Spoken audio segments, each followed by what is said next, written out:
জঙ্গলের মধ্যে পড়ে আছে এক কিশোরী খণ্ড বিখণ্ড নিথর দেহ। গলে পচে ঝরে পড়ছে শরীরের মাংসপিণ্ড। পাশেই পড়ে আছে স্কুল ব্যাগ, জুতা ও ধর্ষণের আলামতের সরঞ্জাম।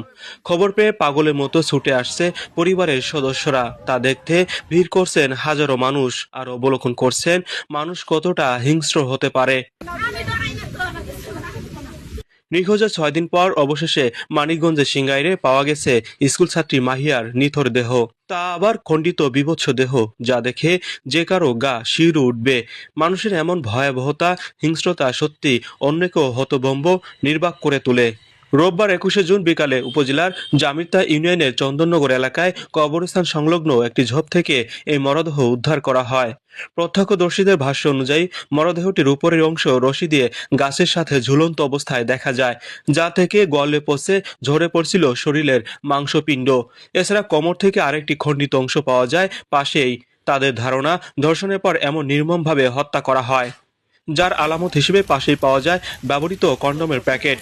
স্কুল ব্যাগ, পায়ের জুতা, মাথারি, তাকে দর্শন করা হয়। প্রথম দর্শনের পর মারা হয়, মেরে 2 টুকরো করে তাকে 1 টুকরো বাইরে ফেলা হয়, পা দুপা আর উপরের সাইডটা উপরে ঝুলিয়ে রাখা হয়।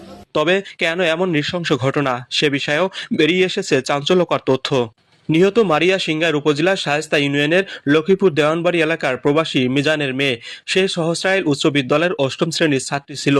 স্বজনরা জানায়, গত 15 জুন বিদ্যালয়ে টিফিন চলাকালে একটি শ্রেণীকক্ষে 10ম শ্রেণীর শিক্ষার্থী আলিফের সঙ্গে মারিয়াকে আপত্তিকর অবস্থায় দেখা যায়।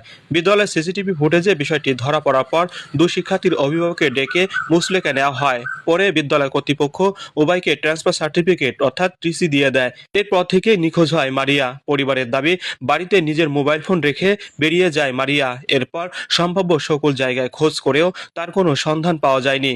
রোববার বিকালে চন্দননগর এলাকার কবরস্থান সংলগ্ন ঝোপে একটি স্কুল ব্যাগ পড়ে থাকতে দেখে স্থানীয়দের সন্দেহ হয়। পরে সেখান থেকে খণ্ড বিখণ্ড মরদেহ দেখতে পেয়ে পুলিশকে খবর দেওয়া হয়। খবর পেয়ে পুলিশ ঘটনাস্থলে গিয়ে মরদেহ উদ্ধার করে। স্কুল কর্তৃপক্ষ ওই মেয়ে এবং ওই ছেলেকে টিসি প্রদান করে। সেই ঘটনা, টিসি যখন দেয়া হয় তখন গার্ডিয়ানকে, ছেলেপক্ষের গার্ডিয়ান থেকে ছেলেকে দেওয়া হয়েছিল। মেয়ে তখন উপস্থিত ছিল না। মেয়ের পক্ষের গার্ডিয়ানকে টিসি ধরিয়ে দেওয়া হয়েছিল। মেয়েটাকে তখন থেকেই পাওয়া যাচ্ছিল না। আমরা অনেক খোঁজাখুঁজি করছি। এটা দেখে মনে হচ্ছে যে এটা অনেক দিন আগের, 5-6 দিন আগের এই লাশের পছন্দ ধরেছে।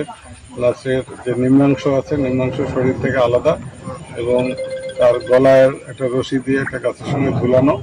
আর এর সঙ্গে যারাই জড়িত থাকে, আমরা ইনশাল্লাহ এটার তদন্তপূর্বক এদেরকে আইনের আওতায় আমরা নিয়ে আসবো। এ ঘটনায় 10ম শ্রেণীর শিক্ষার্থী আলিফকে জিজ্ঞাসাবাদের জন্য পুলিশ হেফাজতে নেওয়া হয়েছে বলে সিংগাইর থানার ভারপ্রাপ্ত কর্মকর্তা ওসি মাজহারুল ইসলাম গণমাধ্যমকে জানিয়েছেন।